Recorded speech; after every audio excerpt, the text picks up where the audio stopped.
Il bilancio del 2020 rispetto al 2019 è stato paurosamente in incremento.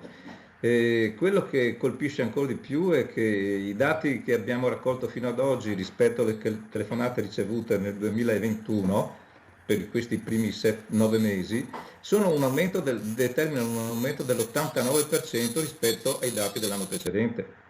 Quindi per dirle, siamo sull'ordine delle 3.300 telefonate fino ad oggi ricevute, delle quali poi si arriva a un effettivo numero di contatti nella reazione di aiuto di 2.700 conversazioni portate avanti dal solo centro di Venezia Mestre. I numeri che arrivano dal presidente di Telefono Amico Venezia sono decisamente aumentati. La maggior parte delle persone che decide di chiamare si sentono sole e depresse e spesso hanno tendenze suicide. Un dato inaspettato però, quello inerente alle chiamate da parte degli adolescenti. L'età di chi ci chiama si è abbassata in maniera impressionante. Molto probabilmente questa fascia di persone era in qualche modo supportata dagli amici, dalla famiglia, dal distrarsi con l'uscire e star fuori in contatto con la gente.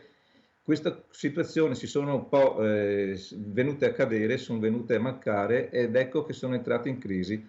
I ragazzini dai 15 ai 18 anni che chiamano, mentre negli anni precedenti praticamente erano casi sporadici, quasi inesistenti, oggi come oggi hanno raggiunto numeri importanti. Siamo attorno al 12-13% rispetto, diciamo, dai 15 ai 26 anni, un'età che prima era abbastanza poco presente nelle nostre chiamate. Per far fronte a nuove problematiche che si presentano proprio come questa, la formazione degli operatori di telefono amico è continua e costante.